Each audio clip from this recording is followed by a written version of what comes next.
Hi everyone, and welcome to this discussion for the piece I Hope You Like It from the series IOI 2. IOI 2 is an 8-piece series that explores the transcendent power of human connection over top of the means through which it's transmitted.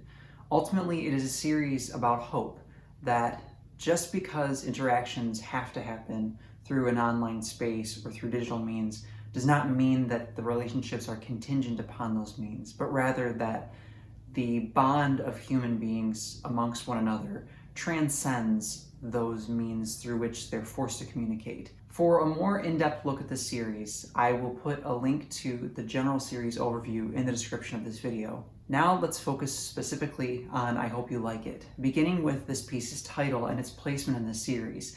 This is, of course, the second piece, and it's very important that it follows immediately after Looking, which is the first piece previously discussed in a different video. I Hope You Like It introduces the male figure, which immediately distinguishes it from ILY, which is the sister series to ILY 2. In this case, we now have an interlocutor, and that's why it's so important that this is the second piece and follows immediately after the first. With the title, there is a degree of hesitancy, and I immediately wanted to invoke this with a lowercase I at the beginning of it as well. I hope you like it. There's that potentiality for misunderstanding, miscommunication, and obviously it's something that will be explored more as the piece unfolds, but immediately in the title, I wanted there to be that sense of a bit of reservation and a bit of anxiety at the possibility of the interlocutor not necessarily fully comprehending what is being shared. It leaves open the possibility for pitfalls, and it also acknowledges the fact that one is doing the best one can in the situation with the means available. Now, turning to the piece's composition, there is a bit of ambiguity with regards to where the figure is. There's only a suggestion, really, that he's laying against a floor.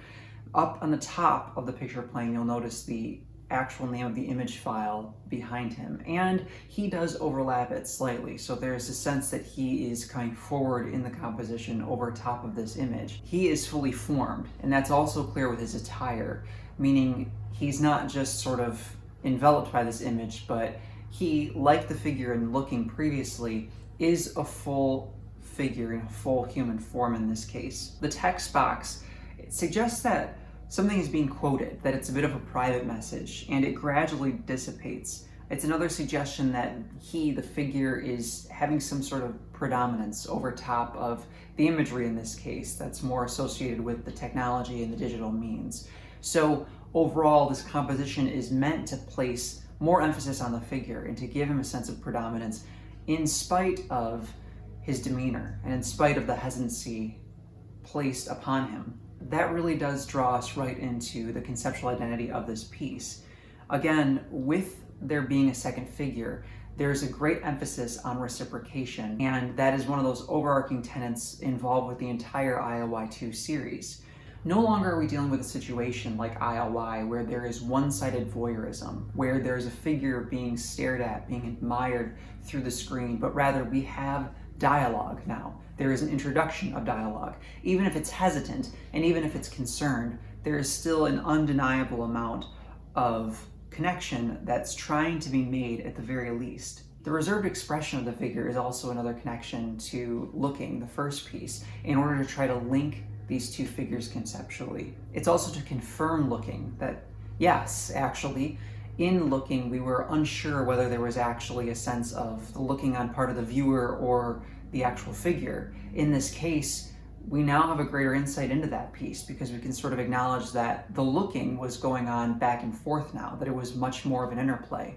There's awareness with the conceptual identity of this piece, again, that there are pitfalls, that there are concerns that come to sharing things online with somebody, to understand if the sincerity is really there, to understand if there really is a sense that the person wants to connect or is being genuine in the connection.